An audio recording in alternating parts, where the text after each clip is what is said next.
We live. We We live, live. man. We live. We live. This We is the chop. live at 9:47.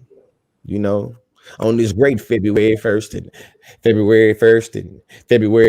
2021. Yeah, it's really dope that we get to kick off the first show. You know what I'm saying? Hey, In the the first first day. show on the first A. Yeah, yeah. Let's go get this shit. Yeah, man. I'm still TikTok live right now. Shout out to everybody TikTok live. Y'all going on and make that great exodus from TikTok to going on and follow us here over here at the Chop Up Show or the Consciously. But you can go to the Chop Up Show YouTube and hop in the comment section and let us know what city you're coming in from. You know what I'm saying? Good. What's We good? gonna we gonna see you right here. You're gonna be in the comment section. Bam, then we're gonna be able to put you up there. You know what I'm saying? Shout out Represent. to you, Sheeta. What's up, Terry? What's going All down? right, What up, T? They show what's popping. that's Trying to K, family. what's popping? Definitely.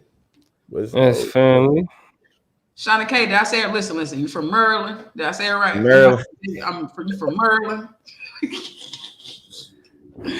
From Maryland. from Maryland? They don't say Maryland. They say Maryland. Fort Worth in the building. Dallas Fort Worth was popping. Live from the block. Straight Brooklyn up. in the building. What's going on with y'all? Good evening. Good evening. Come on in here. Hey man, it's gonna be an interesting show today. They It's gonna sure be an interesting show how. today. It's some things that we were supposed to get to last week that we're gonna get to this week. It's gonna be some things that then took place over the last week that we're gonna get to this week. And we starting out. It's the first day of Black History Month, man. Right, Even right, though it's Black right. History Month 365, we make Black History Month. You feel me? But why not take a moment to celebrate? You feel me? If everybody else gonna celebrate, why not take a moment to celebrate? Shout out to Lanisha. Shout out to Pam. Noel in the building. Was good with y'all. All love, all love. Yeah, British Columbia, BC, New Orleans. Canadian folks. Chiefs going to the Super Bowl again. Y'all see, look, y'all see, my hat is different because we're in a transition. We are getting new championship I'm hats. so live. Nah. You feel me? So live. So Hey, you know what though? I want Tom Brady to lose so bad they take one of the rings he already got from him. Lord. Kansas City Chiefs, goddamn, you better beat the brakes off of Tom. What's up, TikTok folks? I don't know. I don't know if we want that Dallas Cowboy energy lingering on us, but I do appreciate. You know what I mean? Cowboy energy on the bandwagon ain't. It's not the best. Hey, But I'm just rooting against Tom. I Hey, we know. just in here talking, letting y'all come in, get settled, letting us Just know rooting where against y'all from. Tom. Birmingham is in here, Vegas in here. We talking about football because our teams is in the mix. Shout out to the Chiefs. We ain't talking about no They bus. teams in the mix. My team got to get them a nice draft pick. You feel me? But what I will Hopefully say, Dak why Prescott can y'all come back. coming in here? Since you here and why you here, y'all know we're gonna have a good show. Go ahead and share it. Go ahead and like it. Go ahead and subscribe Like to it. it, If you coming share. from TikTok, you gotta catch up. You know what I'm saying? If you coming from Consciously World, now you in Chop Up World. You know what I'm saying? So you gotta get plugged into everything. Follow us on Instagram, The Chop Up Show. If you want to do Right. Facebook, The Chop Up Show. If you want to do YouTube, The Chop Up, like it's just real easy for you. But just latch on to something that way you can always stay in the mix of what we got going on. Right. Mississippi in the building, Indianapolis in the building, Philly in the building, Washington in the building. What's up? Cali, what's going on? What part of Cali? What's good? We in SoCal. Where you at? What's up, Audrey? Yeah. Like I said, as y'all come in, it's at the Chop Up Show, at the Consciously, at the Chop Up Show. It's that easy. You feel me? And if you ain't subscribed already, go ahead and hit that subscribe button. To everybody that has subscribed, we have reached over 1,000 subscribers. Thank you. Man, shout out to all the subscribers at Top Up Nation, man. All the conscious cohorts. We appreciate y'all, all support, all the engagement. You feel me? Shout out to Birmingham. Terry, nobody's being tased. We trying to figure out today what is going on with this. We can't figure out where the buzz from it coming from, whose mic is coming from. These are the same microphones and equipments that we use week in and week out. Yeah. So we're trying to figure out what's the funny business this week, Yeah. It's all love, though. It's all love. We got San Diego on the building. Deja missed it last week, but you here this week. That's all that matters. That's it. And Philly. really, G Lee, you said you was gonna bring in the show. We can go ahead and get it started. Yeah, man. All right, so Drop the intro. We're gonna start the show like we always start the show. You know what I'm saying? Let's get it. Me, my guys, we really live. Lord, forgive me, pay my tithes. Please don't have me reach inside. And that's in the console. Keep the semi when I ride. Lit off Henny when I drive. In the city, we gon' slide. Bet I be there pronto. Chop up nation. Your boy George Lee, aka Consciously. Don't forget the Lee. Y'all know y'all can catch me at GeorgeLeeSpeech.com. You know we got that history of Black History, my program going for you right now too. And who I'm with? Yo, it's your girl Toya G. Fixing my mic real quick. But I'm definitely excited to chill with y'all. Be sure to let us know if we still buzzing, if we still doing something where we want to get that fixed for y'all so that we can enjoy the whole show and do all of that. I just unplug and plug back in. Daisha, I am young. We're talking about we look young and vibrant. Right. Make sure you come with respect, but make sure y'all jump in the comment section. I'd love to talk to y'all, hear from y'all. Shout out to you, Lauren. Thank you for pulling up. Yo, and again, I'm back. It's the political plug, Damo. We are here to have another great conversation to get at some interesting things that got to do with Black people. You know what I'm saying? And speaking of Black people, we can go ahead and transition into the snap chop to get it started first. You feel me? And it is the first day of Black History Month. It is. You know what I'm saying? Round of applause. And I'm black, y'all. And I'm black, y'all. And I'm black, and I'm black, and I'm black, y'all. You know what I'm saying? Black, the black, and the black. Stick to TikTok. You feel me? Now, to be for real, that's the vibe all year. Y'all know the chop up. That's really the vibe all year. But shit, it ain't nothing like, you know what I'm saying, celebrating when everybody else celebrating. Fuck it, we got an excuse. You know what I mean? Black History Month is the excuse to be extra about being Black. Yeah. You feel me? I know y'all seen the video. I wish I would have pulled it up earlier, would have put it up sooner, but the video when the white woman was talking about, oh, how do you guys look cute, y'all? And dude is like, move, white woman. It's Black History Month. You feel me? That's the vibe all month, yo. Like niggas is like we proud to represent, you know what I'm saying, that red, black, and green. You feel me? That our descendants, what they went through, you know what I mean, representing the motherland, we getting it in. No. And with today being the first day, on the last Monday of the month of February, the Chop Up will be doing the Black History Month Awards. We'll be doing our Black. Tell a friend and tell a friend. Again, the second annual. It's not our first time we did one. So if you want to go through the catalog of the Chop Up or the Chop Up show, make sure y'all go check out the old the Black History Awards from 2020. But we got some new awards coming out for 2021. Yes. This is the big deuce. That means it's going to be the shit. It's gonna be the shit. It's the big deuce. Man, that's wordplay for your ass. Now, you feel me? We are still, we working out what the awards will be. We want to hear from y'all throughout the month. Let us know, who y'all want to recognize. Y'all ain't even got to give them an award. Just be like, listen, y'all can talk about this person. Hit us up at the Chop Up Show. On all the social media platforms. You feel me? And just be like, yo, this Black person needs to be recognized. Because that's what we trying to do. There's no guarantees. Now, we are the judges of the award, like we give the awards. But right. Talk to us. Give us some ideas. Even some segments. If y'all got some important segments, I even came up with a couple of them. I'm running past y'all real quick, see how you feel about them. And just to mind stimulated on the categories. Who will win, for example, the Rest in Power Award? A year is, never, we have interesting years. 2020 was definitely one, and we lost a lot of important people. So who would receive, if you had to choose somebody, the Rest in Power Award? Who's really lost, just really hit you, and why? The second award is, of course, the Lifetime Achievement or the Legacy Award, right? Who's somebody who you feel like just been doing that thing in Black culture for a long time? For example, shout out to Garrett Morgan, who I think's birthday is today. If y'all don't know who Garrett Morgan is, remember Uncle Junior from Jamie Foxx show? Remember Uncle Junior, older black man, salt and pepper hair? He was actually a black man. Here's some Black history for you. Garrett Morgan was the first black man to be featured on SNL, right? So first black man to be on Saturday Night Live, Garrett Morgan. Shout out to him. I don't know if it was. He still got a show. He's still on that show, Two Broke Girls or some shit like that. I'm not sure what he's been up to. Cicely Tyson, R.P. to Cicely Tyson, man. But this is the type of feedback we need. We got people saying, but we don't want to talk. We don't highlight none of the. Keep it in the comments. You know what I'm saying? We're not gonna highlight nothing. I just want y'all thinking.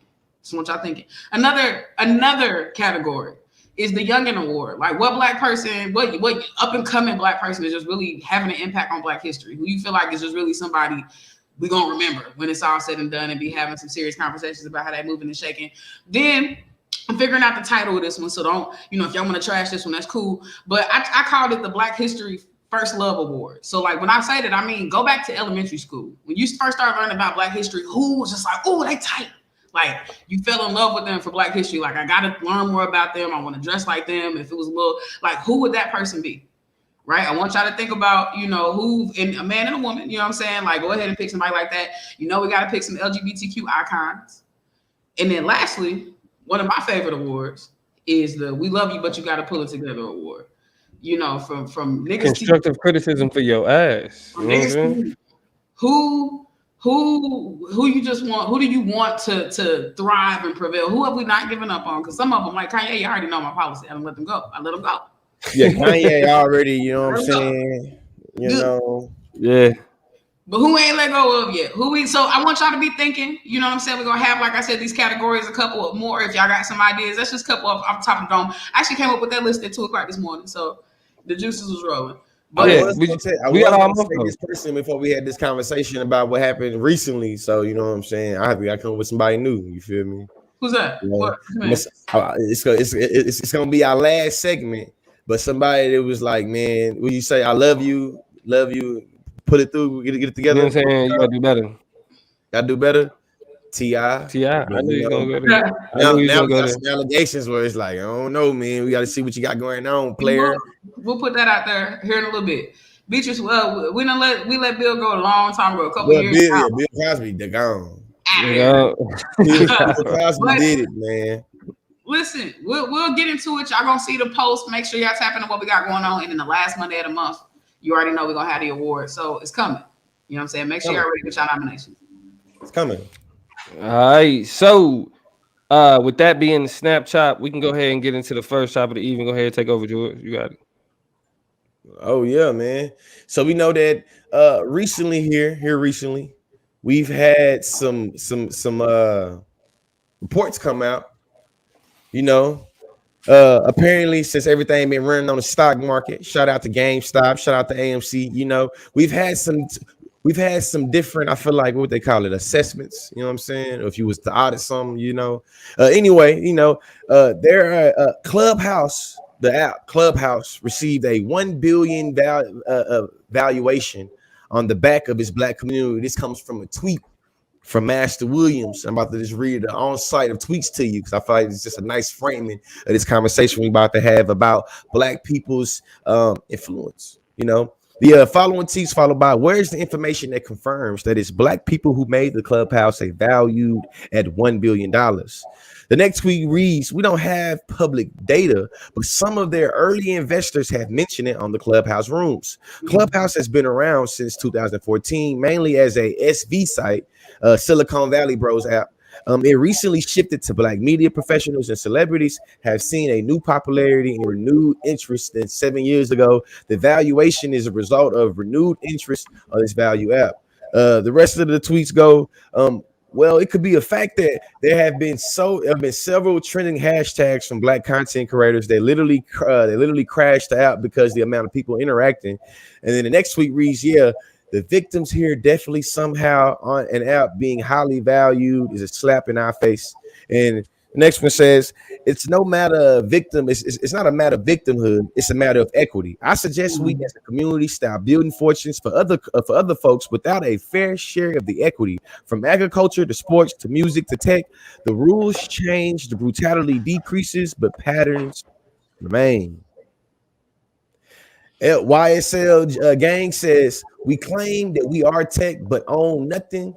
We just use it. Let's do better. Peachy Openly Black says, where are the literal tech bro? Where are the literal tech bros? Because this is proof positive that we need our own platforms. Nick says that not the first time, happened back in the day with Twitter too. Black community was the only large community outside of techies. Where would early Twitter be without hashtag Black Twitter clout? The last tweet, very interesting. We constantly give our cool factor away. My question to y'all is this a stretch that black people make apps trendy and cool, or is this reality that black people make a lot of the apps that we see now trendy and cool? I want to ask this first though. Is there any conversation about what made the shift go from this being like a tech bros, hangout chat room to like 21 Savage and Oprah? You know what I mean? Like, what has anybody talked about like how niggas just so happen to end up in this? I think I guess the answer. It said that 7 years. They said that recently shifted to black, like pretty much the app just being about Silicon Valley tech bros. Recently, what caused that shift to happen though? Is what I'm. I think asking that question is assuming a lot about whiteness, which is the idea that it is not nearly as calculated as we have to give it credit for. What do you mean? If they listen, y'all, the reason why people eat at McDonald's, they eat at Wendy's. If you live in California, you eat at like Del Taco. A lot of the yellow and red signage in and out is because it's scientists that sat down and figured out what variants of color captivate you and pull you in. If you want to know why we get on these social media platforms, and some, defy this logic, but because the logos are blue.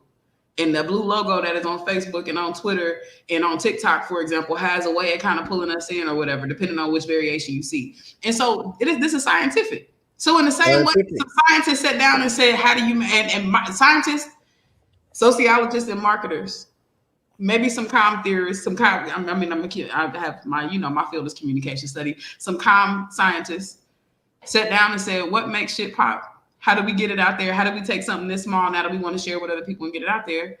The nigga factor. So it is absolutely a calculate. Like, how did they get the idea? Somebody sat down and was like, where the money reside, where the money reside, where the money reside.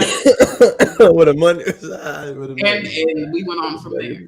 You know what I'm saying? So yeah, I think people in the comments are saying it's an absolute reality, and I think not only is it a reality, it's a manufactured reality. It's not a happenstance. It's not a coinky dink. It's not any of those things. They did that shit on purpose. Yeah, I mean, I would have to. It's hard to disagree with the idea that it's not a reality, primarily because, I mean, when you start to see the way that blackness is exported globally, you feel me? Like, it's whole K-pop is a whole thing because of black people. Certainly. You feel me? Like black movement, black dances, black grooving, black singing, R&B. You know what I mean? Hell, trap music has been exported. You feel me? Like to Africa. Niggas is trapping out of bandos in Nigeria. You know what I mean? Like you feel me? So it's one of those things to where it's like once we get niggas to like it, you know what I mean? Then everybody else will like it. And when you say it's calculated, it's almost sadistic because, again, like when we look at this evaluation and what's about to come of it, to be manipulated in that fashion and be that much of a cash cow and never see like that impact on the community that is the type of exploitation we watch is crazy. You know what I mean? Like when niggas talk about hyper commodification, that's exactly what we're talking about. It's to a degree where we're talking about billions of dollars made by people just sitting back. You know what I mean? It's like playing with a chessboard. Everybody want to be a nigga until it's time to be a nigga, man. They want the rhythm. They don't want that blues.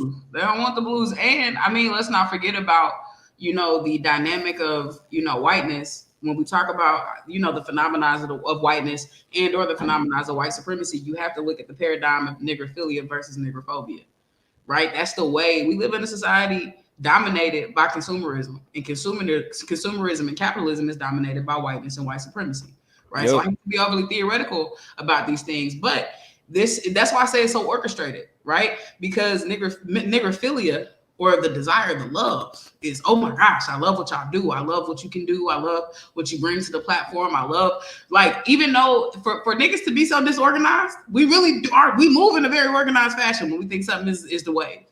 And people have tapped into that. They understand that. And so that niggerphilia is something that's in the mindset of capitalists trying to make money and trying to secure the bag. They're going to kick you off their platforms. They're going to silence you on their platforms. They're going to shut your page down. They're going to shut your views down. They're going to shadow ban you on those platforms, but they want your ass on them. You bet your bottom dollar. No pun intended.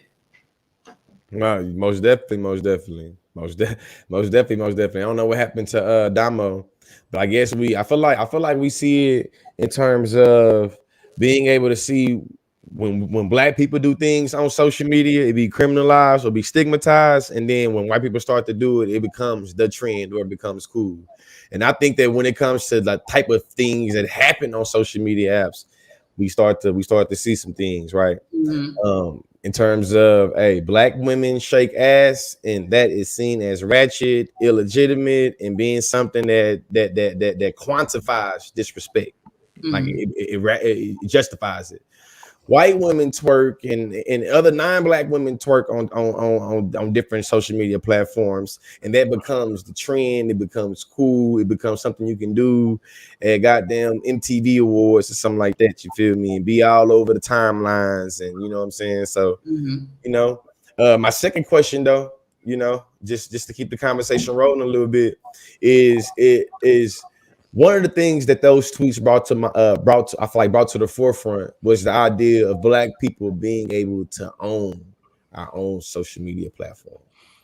My question is, if black people or a black person or a group of black people was able to create an app that can compete with Instagram or Twitter or TikTok, do you think that black people would support that app? Toya? No. Okay. Dumbo. Why is that? Because You're about to say no and then dumb. Do I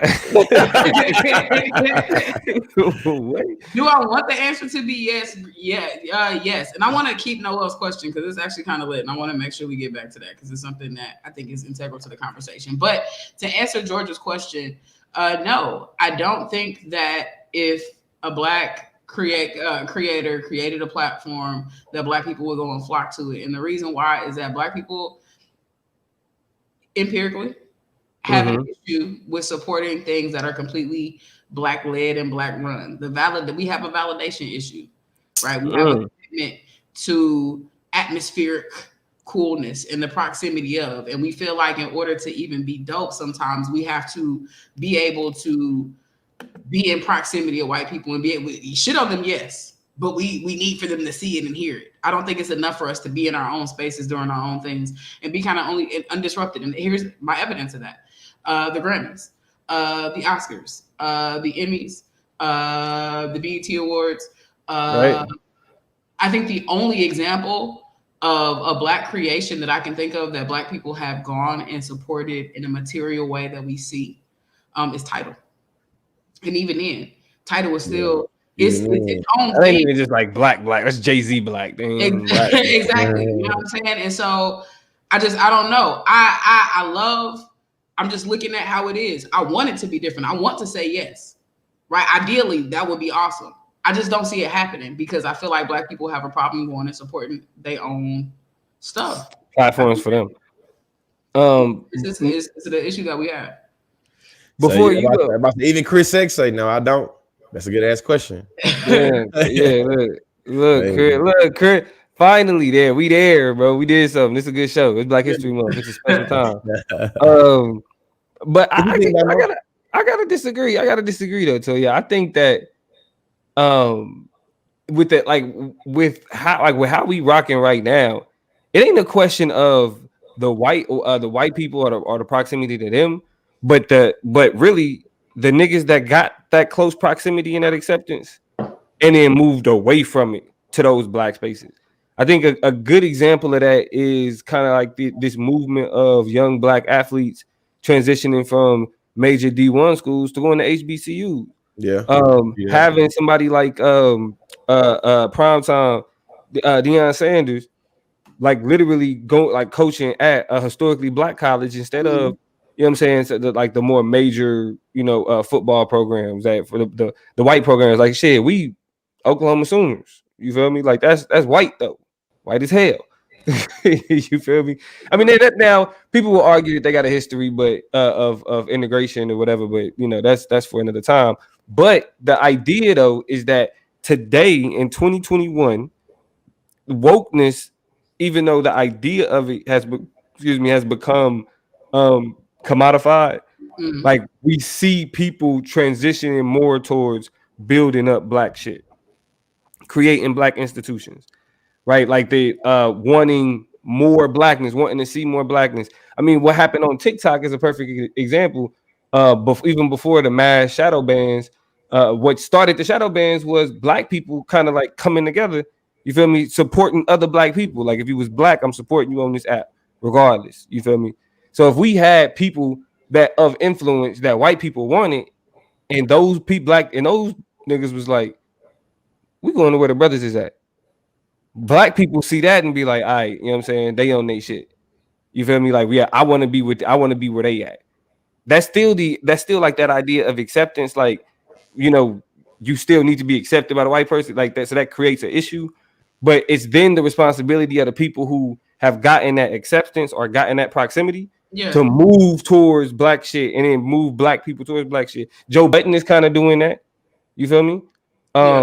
With the podcast and shit and how he and his response to and too, I think to go to your question, I think that's kind of I need to look it up, but I think that's what happened. I think Joe Budden uniquely had an influence, or Joe Budden uniquely invested in Clubhouse. I feel like Joe Budden's name was brought with Clubhouse. You know what I'm saying? I sold the package to black folks. I mean, you know, and Carisha, I think proves, you know, that in the comments when they say, I think we're in the shift, you know what I'm saying? And so I think we're in a unique position, a unique place where black people are learning how to stick by and sit by and support and, you know, kind of lay in and invest in some of these things. And I want it. I just look at so many examples of where, you know what I mean? And niggas be divisive. I don't know. Niggas are head on their own stuff. Like, I mean, and even outside of hating, and this is not a projection. I'm trying to speak objectively because I want better for our people. But I look at like, it's a whole bunch of black dating apps and niggas are still getting on Tinder. You know what I'm saying? It's a whole, like, there are things that exist around us that we just don't support. I think the biggest, most empirical example, I know the low hanging fruit is, well, white people own BET. I know that, right? But it's still the Black Entertainment Television Awards. And black people they shit on BET Awards. They always have. And that was always the weirdest thing to me, like the most peculiar thing. Because the BET Awards was never good, though. It was always cringy. No, it was good. No, I feel like growing up, it was good. I resent that. No, when Monique hosted the show, it was good. Like the first few BET Awards were fire. Historically, legendarily, like bangers. You know what I'm saying? And then black artists decided, like you said, Damo, to start showing up, and not coming through. So when you don't get Beyonce and Jay-Z at the BET Awards, like, is it really as prestigious of an award? Do you really, you know what I'm saying? And so we have to just be honest about the empirical evidence. I'm talking objectively about history. And so I want more from niggas, but I want niggas to be more excited about what we do and what we create. You know what I'm saying? Like, and it's the same thing. I can post a chop up on my timeline right now. All right, we ain't gonna talk about that. I'm saying, I go though, because I'm thinking, I mean, you know, and listen, and while I'm disagreeing with Toya, and I know I'm gonna let you get it next, George. That's the craziest shit, and content creators will attest to this shit. If you look up and down the chop up, we repost a lot of shit, like just content from around social media. That's what everybody do. That's how you kind of spread. Yeah, I mean, like content, you get more people. But the problem is, people engage with shit that you share more than they engage with the shit that you make. So like the actual chop up content don't get the amount of, you know what I'm saying, comments and views or likes engagement as the shit that's shared. But at the same time, you feel me? When it comes to the content that we making, like our audience is growing. You feel me? Like, so people fucking with the channel, y'all following the chop up. Not because of the shit that we sharing on social media, but because of the content that we make. You feel me? So it's crazy seeing that, but I still think black people still fuck with black people. George, what you think? I feel like it's kind of the cop out, but I'm gonna explain. I feel like I'm the in between y'all two, because I do think that black people are able to. But hold on, let me explain though. Most of the times, black folks don't start supporting other black people until it becomes cool and acceptable and trendy to support that black person. So I think that in general, black folks is not going to support other black apps. You feel me? That's what I think in general, right? But I also know that the reality is that if a white person or white people decide that this app is cool, trendy, legitimate, credible, then other niggas is going to mass exodus or mass migrate to that app. You feel me? Because then right now I'm thinking that because I think right now because I feel like I'll be willing to debate that. Like I'll be willing to hypothetically be like, hey man, this the reality of it. You feel me? In general, niggas is not gonna support each other. But if a white person comes and validates it, then it's gonna be mark stamped approval. As a matter of fact, I think the entirety of Black History Month in 2021 has always been folded into how we in our community valorize white acceptance and white acknowledgement. Literally, the entirety of Black History Month becomes, we're going to celebrate Toya Green, the first Black woman to do XYZ. And usually XYZ is the first Black woman to be acknowledged, to make white people feel comfortable, the first Black person to come into a white space or place. And I think that when it comes to these apps, it's going to be like, what app is like, which Black app is going to be the first Black app to be able to have acknowledgement from the white venture capitalists and the white, you know what I'm saying, general consumers, to make it where they can say they got the big dog. Because now I'm thinking my next question is, what do we think is the uniqueness to like now compared to like Black Planet times? Yeah.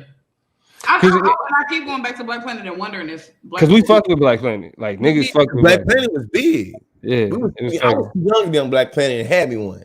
Yeah, I feel like we was all too young to be on. That's when my first selfie was on Black Planet. Goddamn, before selfie was a thing, niggas had selfies on Black Planet. You feel me?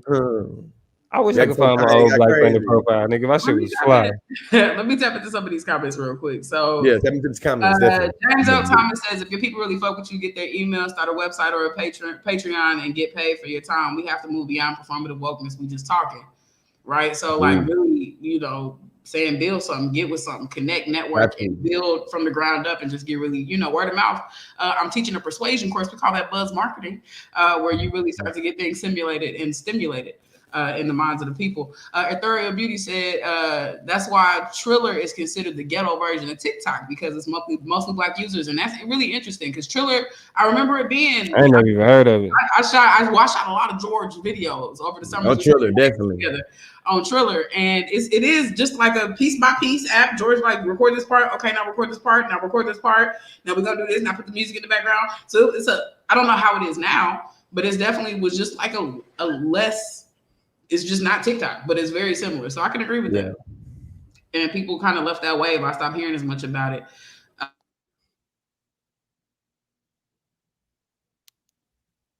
Yeah. What happened?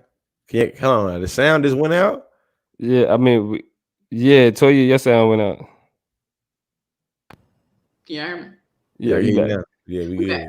And we back. And we back. Black folks building other Black folks, other folks' platforms, and they kick your asses off. These white activist groups are organized to shut y'all down. I'm not sure how y'all don't see it. It's what Jamel. I called you James earlier. My bad. Jamel E.K. Thomas says.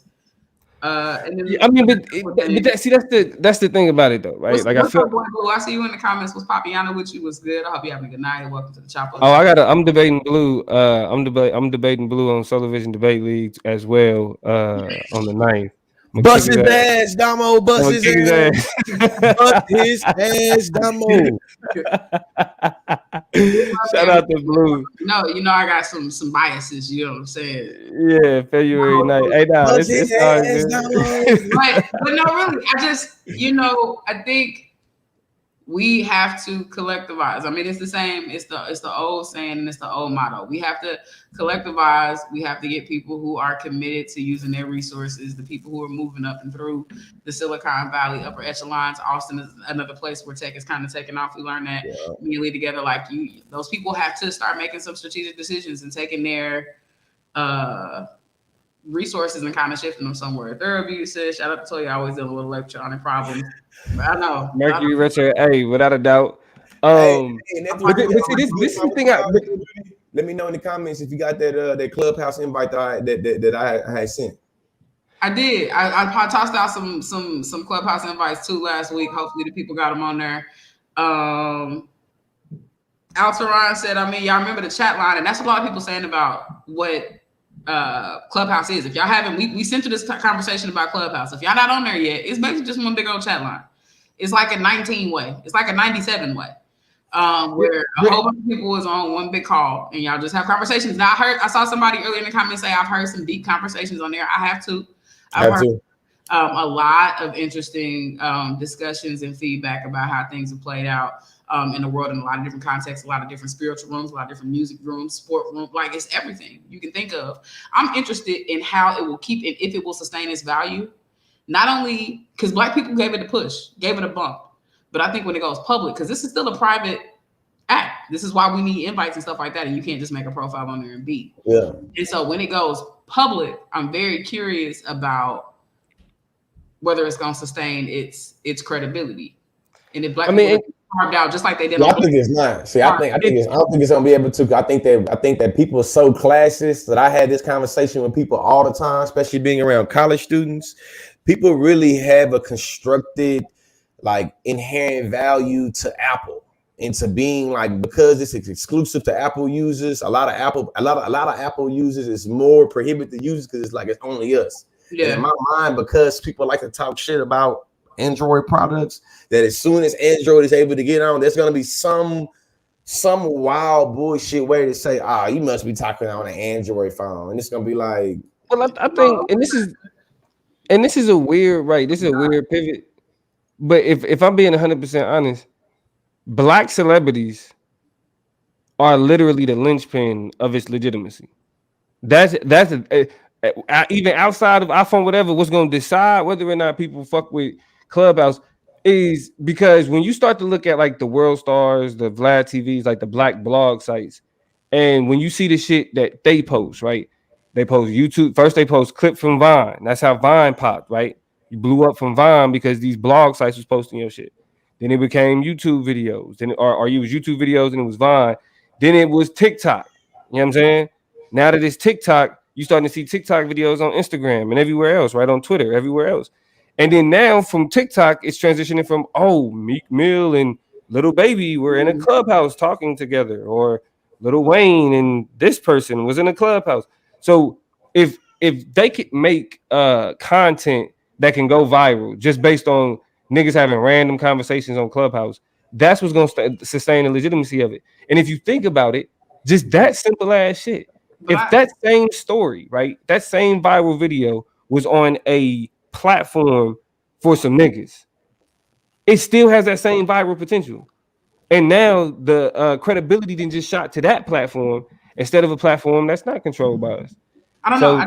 I think sustainability will be tested by whether or not niggas can leave the platform and it still thrive and be dope. And I think, Twitter kind of proves that you can kick off the president and still be a functional site, and social media source and kind of do your thing. And I think it's gonna be real interesting if Black people. Hey, I seen this I guess to round out this conversation to get to the next one or whatever, to get to the next chop. I seen this Office clip that was saying, I know how to build a business.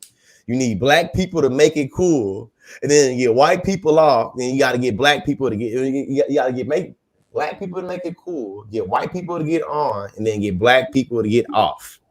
And in my mind, it's just like that's literally the blueprint of capitalism in America, almost, especially when it comes to pop culture and things being trendy. We're gonna borrow whatever we need to borrow from the Black community, whether it's a linguistic, saying, or a dance, or a dress, or a hairstyle, or an instrument, or a music genre, and we're gonna let them make it cool. And if they make it cool, we gonna take it. Yeah, we're gonna make it. We're gonna discourage them to distance themselves from it. Hey, the algorithm is there. The math is the proof is in putting the math is in the numbers. It's fucked up. So we'll see. I'm interested to see if Black people stick around on the platform. I got a couple more TikTok invites. Not TikTok invites. Clubhouse invites. I'm not gonna give none out today because we do them based on some questions. We might do some Black History Month trivia or something like that. But I do have a few more invites that I'm gonna toss out to some people later on this month.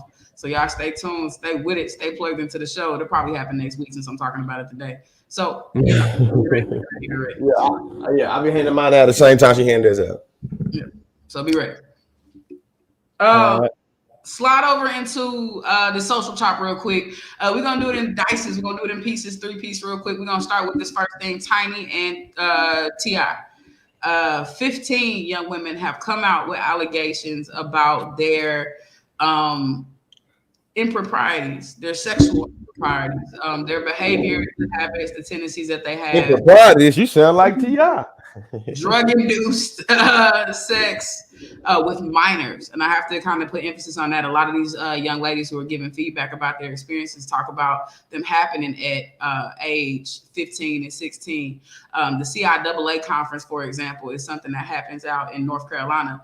I remember when I used to live out there, I used to hear about it a lot, and they said a lot of the events happen there year to year, whatever. But there are a lot of allegations, and what's wild, I guess not what's wild, because I don't want to pick and choose. Everybody's in the wrong, but it seems that Tiny is the initiator and aggressor in a lot of these instances. She kind of goes, picks, chooses who's going to be a part of the situation, bring them back, and everybody's with it. Now, if y'all haven't seen the recent update, because you know T.I. got something to say about everything, and so people's on his ass on Twitter like, nigga, anytime something happens, you the first one on the scene. Where you at? You quiet. And he released an 8-minute video of him being T.I. Of course, denying it. Of course, talking about the allegations being ridiculous. Of course, talking about the fact that he has a colorful sex life, but that everybody who participated in it was consensual and knew what was going on.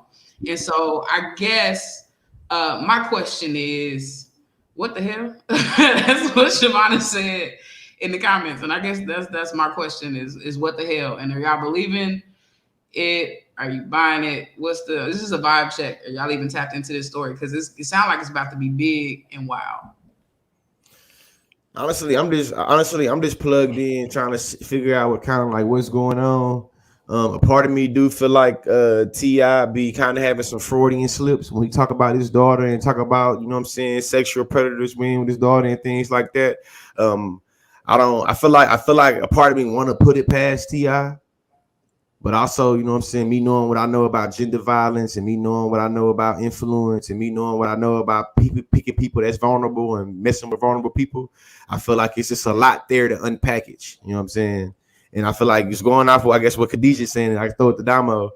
Regardless, though, I feel like T.I. has had a lot of problematic things that have circulated around him for the past 90 days. You feel me? More than 90, last 365. Feel me? Shit, she got last year. I was just going off the last 90 days alone, just the things he said about daddy-daughter time, the things he said about, you know, I thought he had made another comment I can't think of right now. But just, you know what I'm saying? Oh, yeah, the misogyny you speak so poorly of. When That was about 90 days. It was like within the same 90 days. So and then, wasn't he cool when his son's doing some wild shit, and it was his son's smoking or something like that, something crazy. Yeah, smoking and fucking. And he was just, you know, made a video about it. Yeah, I mean, what fucked me up, man, is just that. But I don't know, T.I. Don't sue me, man. I don't know what's got going on, man. I know Deja, I don't want to deal with your peoples, man. I want to put this in the context of what Deja points out in the chat, and that's thought prevention hours. The reason why T.I. was so familiar with thought prevention hours is because, as George spoke to in the many videos he made addressing this conversation, was you was familiar with the thought creating hours, my brother. Come on. And from what it sounds like, the creation is more like thought grooming hours from the allegations. Now, I'm gonna say this though. This shit is gross. Like shit blowing up in blogs. Like however a abuser or however anything, like anybody that's like, you know what I'm saying, like a predator in any type of way, however they get outed, congratulations. Yeah. You got their ass. But knowing the history of fake allegations, how easy it is to turn the media on black men, because we're going to talk about another story where we kind of see a difference in media coverage based on the skin tone. Mm-hmm. But knowing how that go down, like is the blog sites and, you know what I mean, Instagram and all of that shit, is that the place where we give all the legitimacy into like who we believe, right? Like we know you can create screenshots. Like that's not even, so as much as we talk about receipts and all of that other shit, like 15 of them. Like I saw some of the screenshots. They're Me available. too. I seen some of the screenshots, and it's And just that's like, where man. it gets wild to see 15. Because Yeah, I mean, I've you know seen what they some. say I've about seen a some lie, as well. huh? I've seen some as well. I've seen. Yeah, I mean, but you know what they say about a lie. You know, this is. I know you're not defending anything, but it's just like Yeah. if one or two people say it, then they might be out to get you. If 15 people say it, it's like probably. But this is weird. But when you start getting into like again, this like the weird thing about Hollywood to me. It's just like even being out there, like living in Southern California, it's like that somewhere where you at, it's some weird shit going on. You feel me? Like it's some shit. I feel like when they start talking about Molly Water and T.I. having STDs and him not telling the women that he had an STD allegedly, that when He he was sleeping putting with him, cocaine and on them having to deal with the STDs afterwards. I think that's when you start. I feel like that's to me when the conversation started getting like, Yeah, I mean these guys are weird, bro. Like I'm not gonna say that they don't have that they don't do the gross shit. I think the question is always the question of like whether were you complicit in the gross shit and now you can capitalize off their name, or was it a serious situation where it wasn't something you was comfortable with and you just kind of ended up into the shit. You feel me? The situation though, we dealing with kids where that's irrelevant. You know what I'm saying? Will and Price. Oh yeah. None of that. Some none of it matters. Yeah, like even a 15-year-old being complicit in doing drugs and shit, nigga, you an adult. That's called irresponsible. In the tweets that I read, I mean, in the text messages that I read, I didn't know that anybody was underage. That's what you saying right now. That's the first time I heard of that one. Some of these young girls were claiming to be 15, 16 years old when they was participating. That's why this is such a big deal. And I'm interested in it. As to, I do want to point out Shekinah, who was, very popular. Tiny, Shekinah was, best friends with, or is best friends with Tiny. They had a whole little show together, whatever. She in so many words started running her mouth. It was like, if they ever get her an investigation, she's snitching on everybody because she crying and talking, but in so many words kind of said, yeah, these allegations are true. And yes, Kalia, cocaine on his penis would then have sex with people is a whole part of their wave. And so I guess my biggest hope, and maybe because kids are a part of this, and we seem to at least agree that that's zero tolerance. Zero tolerance. In the culture.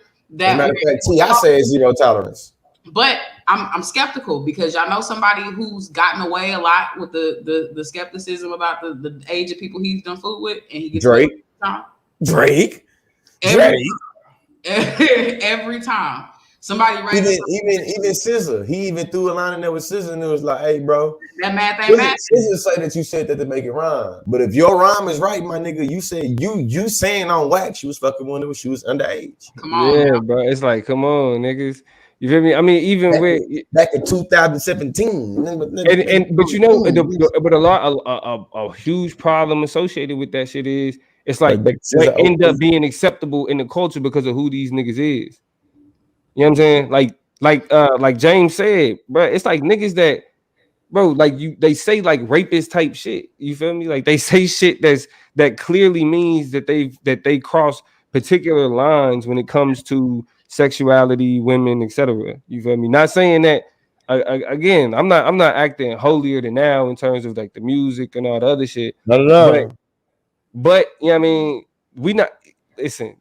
I ain't the nigga dealing with allegations of motherfuckers talking about Molly Water and all the other shit. You feel me?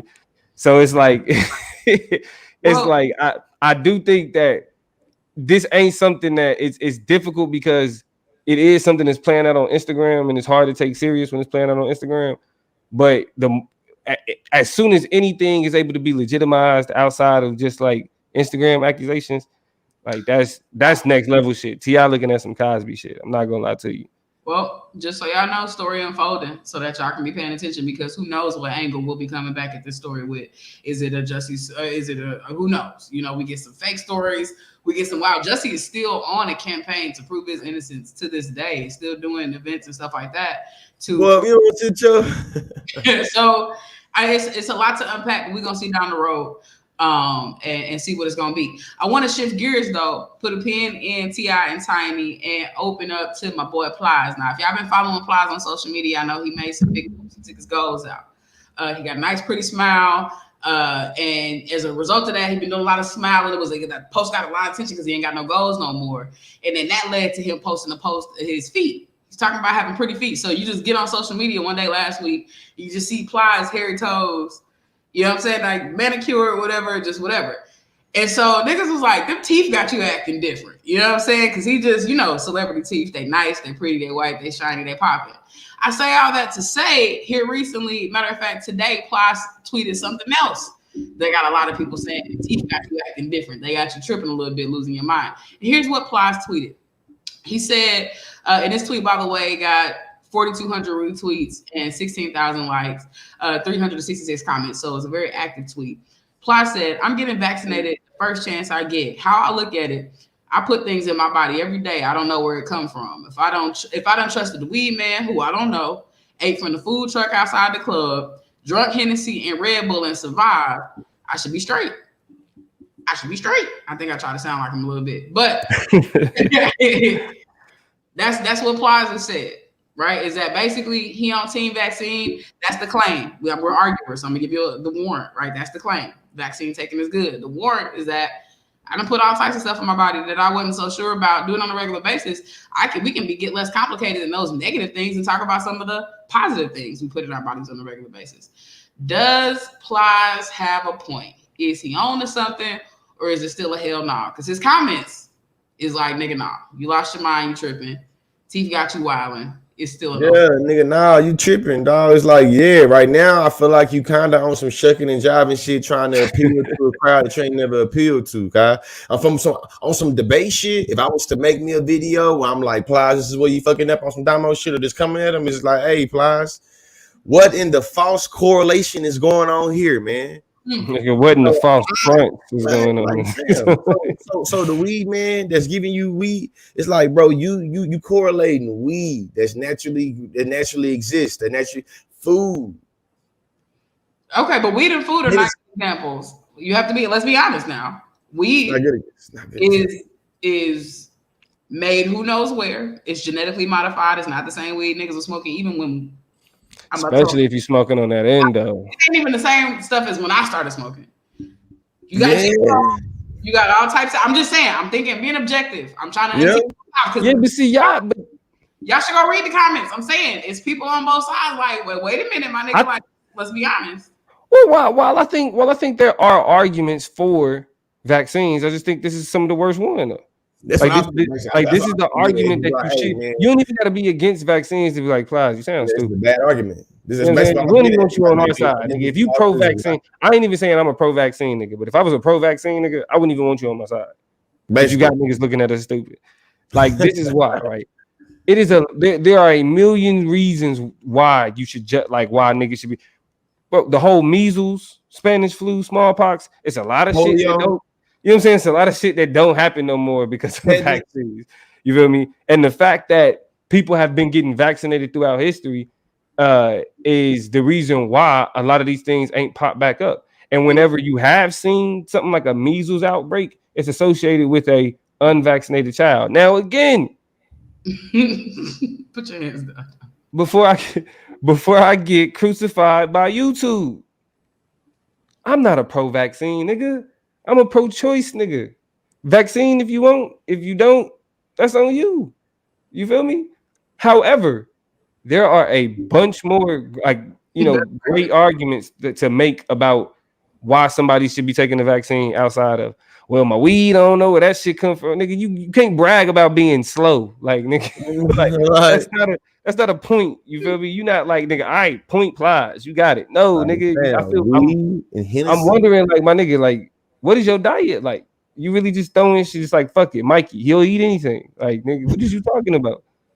Yeah. Hey, well, I'm here. I don't know. We'll say breaking news for later. We'll say breaking news for later. Okay, we'll say breaking news for later. Interesting takes. The comments here, like, yeah, people agree. It's an argument you can easily break down. Kalia says, I still don't trust the vaccine, though. Shavana says, I'm not listening to nobody who wipe down brush their teeth. Hey, back up our Plies. Plies be clean now. Plies. And check out the new grill. Go look at his Instagram. His whole little situation is different. So it came up. Nick says, well, shout out to Nick. It's a bad argument from Ply, sure, but it reveals how bad the argument "don't use the vaccine because you don't know where it comes from" is. Find a black doctor with no money in the game, and they can explain exactly how vaccines work. And this is where I tend to agree with Nick. I'm gonna keep reading. I'm gonna come back to Nick's comments. Daisha says, Plies is not a scientist or a medical professional, not taking advice from Kirk Franklin's alter ego. Back up off that, man. About how they've experienced. Why she gotta hit him with the ad hominems though? That's rude, Daisha. You rude. She said Kirk Franklin. We've been ignoring the testing on black people for years. Carisha says maybe he's reaching the people he's reaching. Somebody out there thought he made a good point. So I'm gonna go back to Nick's comment because that was shady. Right. It's about. I mean, listen. If somebody was convinced by that, like, okay, all right, yeah, I ain't a whole hater, but yeah, all right. So Nick says it's a bad argument from Plies, sure, but it reveals how bad the argument "don't use the vaccine because you don't know where it comes from" is. Find a black doctor with no money in the game, and they can explain exactly how vaccines work. So here's my question for y'all. And I've asked this question before. I want to re-censor it in the context of this conversation. There are black doctors. There are black people who have worked on the global effort to bring this vaccine to fruition. There are black doctors that we root on. We tell our kids to go to med school and go do this. So should we draw the line at vaccines, and why, if we as black people validate the medical field and see black people in the medical field who don't have anything to win or gain from telling people to get vaccinated, how do we unpack that? How do we navigate that? Why do we do that? Man, I just think that it's not necessarily we should draw the lines at vaccines. I think that we should be able to do some type of assessment when we see the validity and credibility and legitimacy of a vaccine and see how it works. You feel me? Like, we got to be guinea pigs on it. You know what I'm saying? So I think right now, I think with Hank Aaron, after he 1 week was trying to show black people that we should take the vaccine, and the next week that he died, now get that he was very old and very. Bro, he was old, bro. That's what I'm saying. Very old man.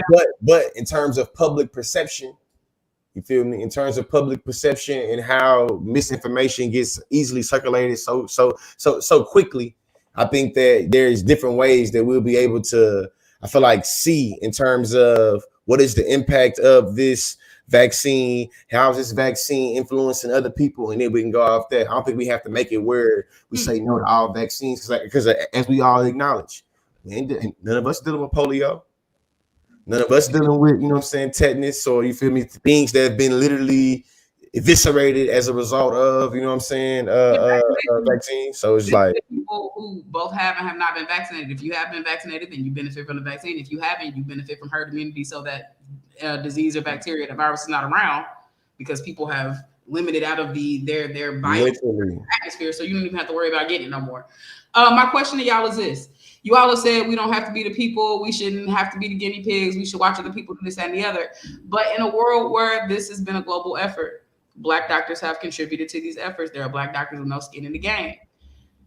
Is the coronavirus not the unique opportunity? Because a lot of people, and I talk about this all the time, when we look at the medical juridical complex, the biggest criticism is that Black people are missing from the data, right? That's the response, is that we can't fix it because we still trying to bridge this gap with the distrust, and we get it, but we trying to get more Black people in a position to tell y'all to come on so that they can account for us, so that they get the shit right.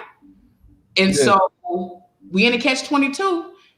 First of all, I have a two-part question. Answer one or both. How do we bridge the gap of distrust? I know that's a big question that nobody's been able to figure out. But also, is it not true that in order to bridge that gap, some Black people need to participate in? Is the coronavirus vaccine not a unique opportunity that maybe we should take? So I think the first thing we got to understand is what's actually happening with the coronavirus and the vaccine conversation. And that is not a medical or even a social conversation. It's a political one. Being an anti-vaxxer is a political position. It's not, the focus is it introduces science and it introduces information. But ultimately, the information that's introduced is information solely meant to sustain the anti-vaxxer position. Now, anti-vaxxers are different from people who are skeptical of vaccines, right? That's any, you know what I'm saying, logical person. Then when you introduce the unique history of the Tuskegee experiments, etc. I mean, black people in general, just like period, like just throughout the history of time being experimented on, that skepticism ends up being co-opted by the political movements, and the political movements end up shaping the narratives around how we understand the impact of vaccines. That's the communication barrier. So what we have to do in order to overcome that is to look at who's informing us on our position against the vaccines and separate that from our own healthy skepticism to be able to move in a direction to where we are supporting black doctors, black researchers, black pharmaceutical companies. You feel me? All these things that it's not about the larger, Pfizer or the stock market and investors. It's more so about like community based medicine. You feel me? Like shit focused on the people that's actually being impacted by it. So answering the second question, it is a unique opportunity for us to kind of get our feet in the game. But what the disadvantage around COVID is that it's a large pandemic the way that it is. And so it's with people dying from it, you have it's like an imperative to just like, all right, we got to get it out. We got to get it out. We got to do it. We got to hurry up. And about everybody. Now, where I think the uniqueness is watching everybody else take that shit. Like, you feel me? We don't gotta they not experimenting on us like shit. They like, well, we don't know if y'all gonna be able to get the vaccine. So a skeptic will be like, okay, I'll watch. You know what I'm saying? To see how that play out, and we'll go from there. And from a PR level, to be honest, it's not looking good. Like it's not a lot of like just based on like the eye test, people passing out, Hank Aaron dying, like George pointed out. It's not a good look. You feel me? So that's the way that I think is we got to get past like the way in which these political movements has co-opted the narrative, so we can just get back just to the science of it, just to the information. Well, I'm gonna go ahead and sacrifice for y'all for all the chop up comment people. I'm gonna get it. I'm gonna get the one shot, then I'm gonna turn around and get the second one. So if I pass away, I just want y'all to have a nice little memorial for me here on the show. Y'all, I did got morbid, but since y'all so concerned about life and death and passing out, I just well, my wife already got both doses. Nathan got both of the doses already, and she's still alive. But she also mixed too. She also got some Scandinavian genes, so Yeah, so that may be protecting her from the. I was about to get gratuitous. Grandpa from New Orleans, not from New Orleans, from Louisiana. So maybe I got some French in me that keep me fighting. I don't know, but I'm gonna go ahead and see. But this is the thing, though, Toya. Like, it should be about choice. Yeah, you know what I'm saying? I realize a lot of my back and forth has been judgment and conviction from other people. And I'm just like, I don't know. The way I crunch the numbers, the way the logic play out in my mind, I'm going to just take that shit. So y'all, just send me, I don't know, cremate me. Tell my mama, don't spend that money. That's a waste. Well, I mean, because George, you're not about to be able to tap out on this one, bro. Where's the communication barrier? And is this a unique opportunity to do it? I don't think I'm gonna take it. Yeah, I don't see myself. I think this is a unique opportunity to take it, but I feel like it's kind of like a wet cost. Me knowing that there are so many other black people that have already taken it, and you know what I'm saying, some of them, I find most of them been good. You know what I'm saying, make me feel like whatever. But me knowing what I know about like science and what I know about a lot of the long-term impacts and effects of this, it's gonna be like, man, let me see what the long-term gonna be like. Long enough to see what the long-term is like. It will, you know what I'm saying? That's me. What I'm more thinking of. It's like the actual like long-term, 20 years, 50 years. Well, hey, am I gonna be in my 40s, sitting in my living room watching a commercial on my stream? Did you take the MRSA or whatever vaccine. Yeah, you're right. Watching your basic case. Entitled to, like, You may be man, I'm eligible gonna for get a my class entitlement. action I'm gonna lawsuit. get my entitlement, and I'm gonna take my 60 to 90 days. Make that shit like life ends. And so I don't know. Yeah. That's why I'm just like I don't to be overly concerned, and I don't want to say overly concerned because that makes it sound flippant. Like the concerns about the way that Black people get treated in the medical industrial complex is not a real thing. I'm not being dismissive of that at all. I'm very muchly aware of it. I can't in one breath validate Black people in the medical field and then invalidate the work that has been empirically proven, that has been objectively proven that they contributed to, and be like, nah, that's some more bullshit. And my line stops right here. Like, if I break my shit, fix me. If I get bit by a rattlesnake, you got the antidote. Like, I've been screwing them up since elementary school. Like I can't believe all that and then be like, but this is where I draw the line. This shit just don't make sense to me. So yeah, I'm gonna do it because I believe Black people in science and medicine is important and good, and the strides that we've made over time are materializing, and I want to be a part of that shit. Nick says, for folks on the fence, check out this resource. So this is a website right there that will kind of give you a little bit more context and information. If you are curious about how the virus works, there is a TikTok that kind of blew up on our Chop Up page. Lady is in green and she's fighting if you want to see how it works, that video is a great illustration of how it is and what it does, but just things to think about. You know what I'm saying? So yeah, I'm making a sacrifice. I'm sacrificing myself for y'all in the name of science, all that shit. I believe in. But we're gonna keep it a buck. The motherfucking Chop Up show is a judgment-free zone. God damn it. People who take the vaccine, we are not anti-science. You feel me? We are not anti-information. We are not anti-knowledge here at the Chop Up. The decisions made by the individuals here are based on calculated, you know what I'm saying, thought processes of intelligent people. You know what I mean? Like, I'm not taking it for not because I think, oh, they out there, they trying to get me with the 5G. I ain't taking it like that. Ain't got shit to do with it. I'm just like, shit, you know, I like, just like George said, I'm gonna see, I'm gonna check on Toya, make sure they good. But you know, I'm telling the government now, Pfizer, if y'all fuck up my homegirl, it's gonna be problems. And this, you know, it's gonna be all the smoke. You know what I'm saying? But send one up for me. I'll make sure y'all come get my dog. I ain't got no kids, I ain't got no family. You know what I'm saying? That's another huge part of it. I'm not married, I don't have any children.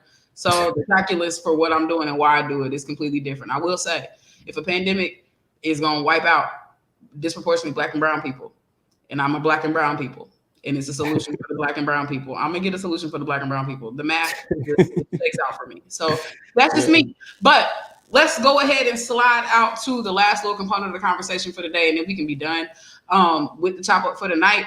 There is an NFL player by the name of what? That boy name. And we back.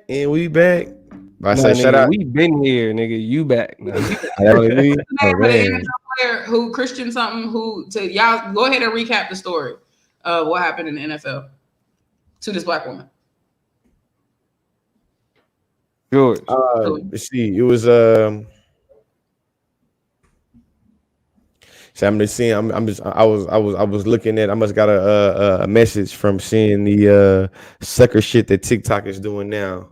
That they created a new hashtag for for Black History Month 2021, and they literally just recycling old videos from years ago that they already handpicked.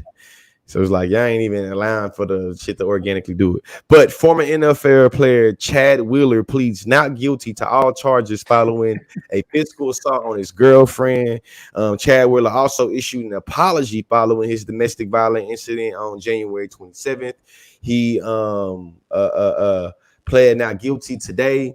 Apparently, I'm gonna say the word allegedly because I know when the bigger platforms get, the more people want to come after you with lawyers and things and cease and desist letters. So allegedly, Chad Wheeler was trying to make his girlfriend, a Black woman, Chad Wheeler, this happened to be a white guy, bow down to him.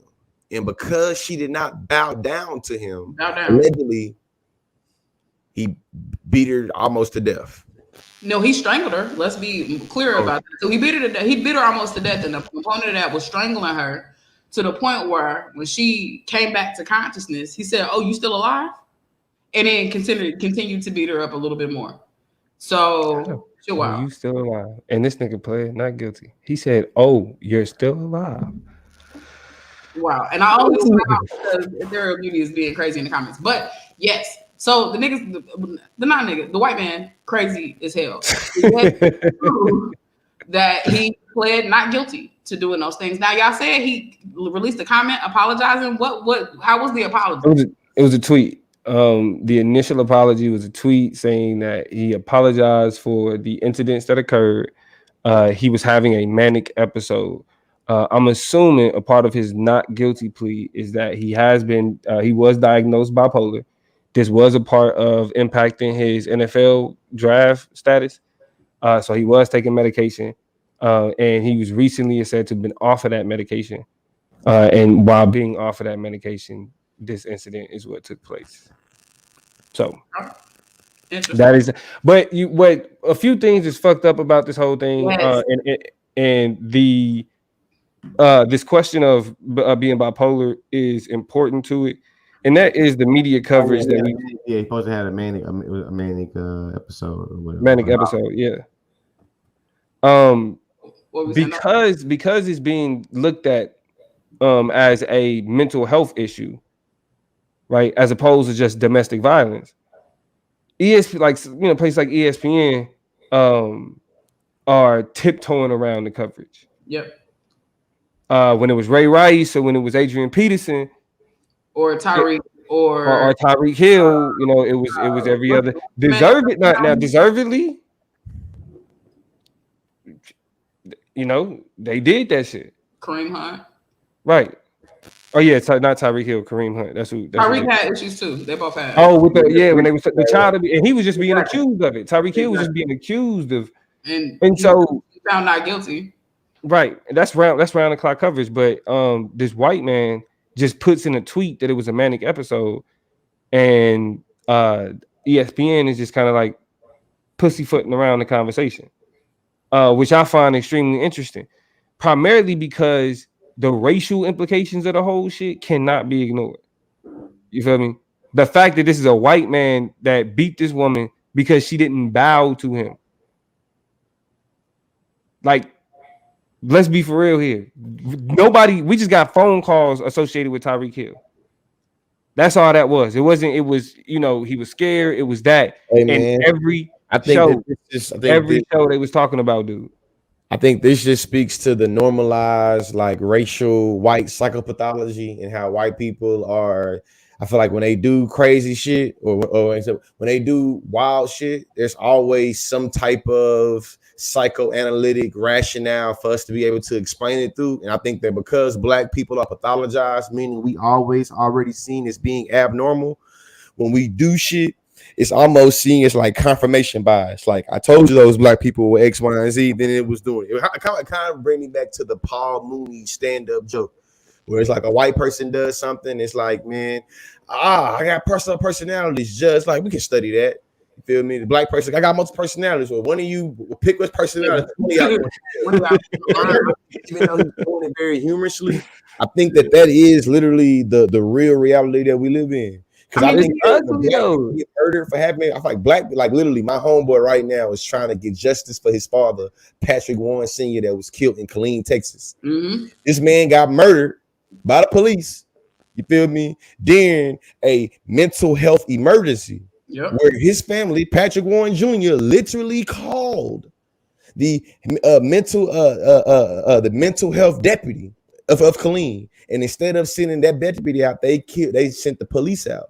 Mm-hmm. And that police officer had no preservation of humanity, had no benefit of the doubt for mental health at all. So to me, in my mind, it's just wild. From a distance, he was on the porch, and the man was far away. The officer was far away when he got shot. So shot him. Talking about like couldn't even like just literally just like trigger happy. Mm-hmm. So in my mind, it's just to me, there is a picking and choosing when we want to have a understanding for mental health and trying to rationalize with violence, and how we can always have a misnomer like, I don't give a damn, shouldn't did that. Because think about it, the dude in Philadelphia that had the butter knife, they got murdered in front of his family. Mm-hmm. He was going through a mental health experience as well, mental health emergency as well.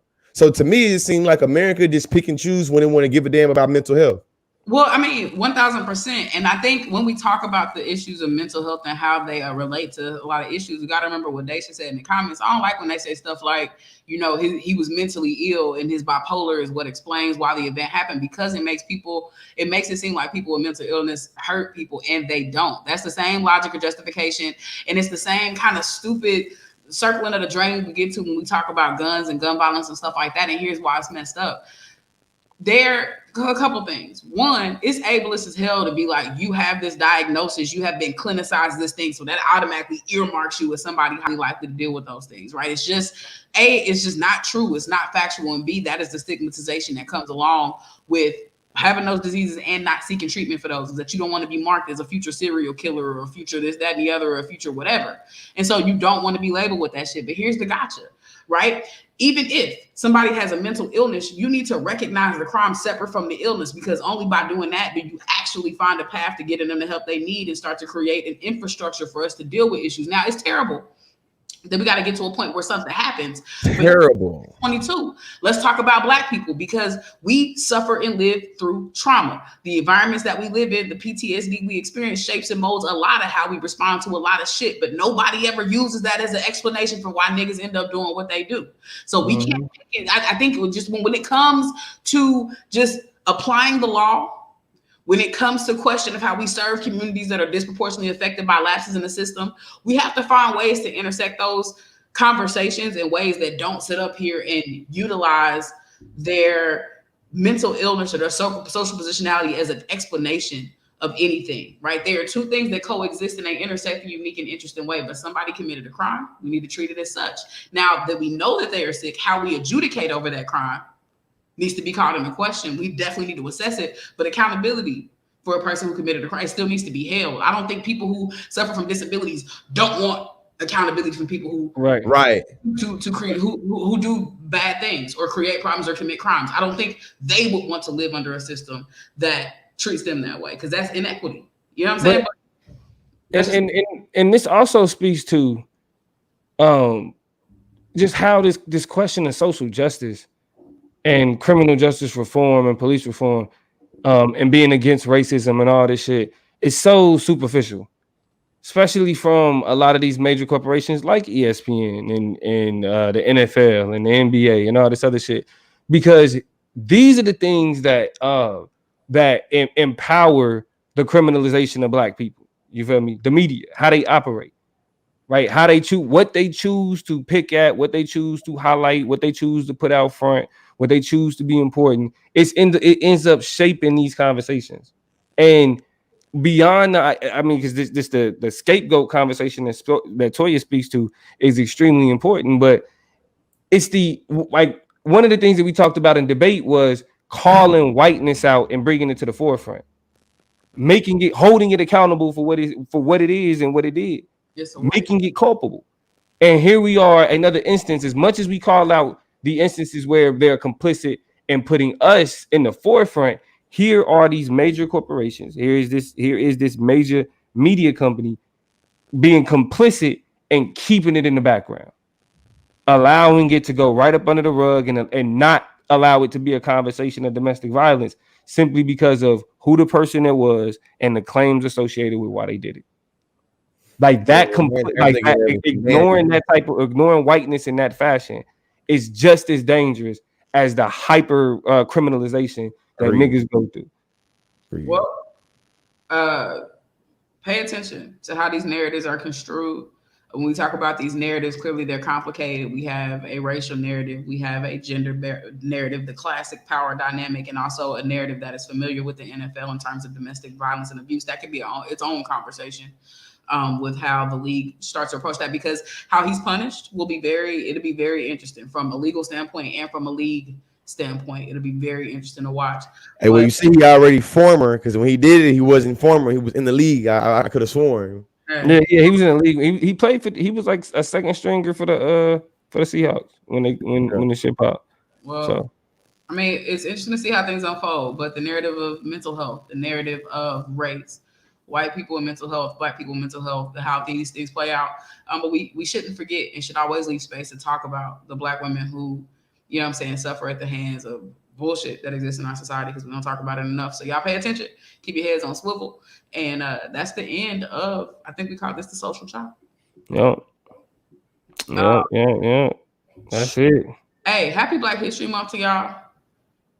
Hopefully y'all find some meaningful ways, you know, share some posts, do some reading, do some research, try to find some research over me search. You know, or just the Black people. I know I'm guilty of hearing this name over and over again, but never really paying attention to their contribution to history. Like Hank Aaron was somebody who I legitimately was like, dog, he really changed baseball. Like he was the person a lot of people. Oh yeah, big time. We have a mutual friend, Rashad, that like talked about how, and he's a huge Braves fan or whatever anyway, but how he like did reports on Hank Aaron, all of his elementary school, middle school life, because he was just captivated by, you know, a Black man in baseball doing his thing. So those are the types of stories we need to learn more about. Pay attention, keep your eyes open, keep your ears open. Follow me on TikTok and follow me on Instagram. TikTok is Toya G HD. That's just my straight up profile right here. But if you follow me at Toya G HD, right over on TikTok, I got some information for y'all. I got some hopefully some inspiring, some motivating content for y'all to get with. And if you don't want to catch it on TikTok, catch me on Instagram. Higher definition, just like your phone, just like your TV. Higher definition, LEC. Leadership and Empowerment Coaching. Higher definition, LEC. Y'all tap in with me over there and we good to go. Yeah, I mean, of course you can find Consciously at the Consciously, all the YouTubes, all the social medias. You can find me at the Political Plug, also at TikTok, Instagram, Facebook, etc. Another great show. Glad y'all could be a part of the conversation. And we will be back next Monday. Y'all stay tuned. Again, make sure y'all share this. If you haven't already liked, and if you ain't subscribed yet, subscribe to the Chop Up Show at the Chop Up Show on YouTube, at the Consciously on YouTube, and at the Chop Up Show on Facebook and Instagram. We love y'all, and we out. We're gonna go ahead and close this out just like we brought it in. Thank y'all. We enjoy y'all. Me, my guys, we really live. Lord, forgive me, pay my tithes. Please don't have me reach inside. And that's in the console. Keep the semi when I ride. Lit off Henny when I drive. In the city, we gon' slide. Bet I be there pronto.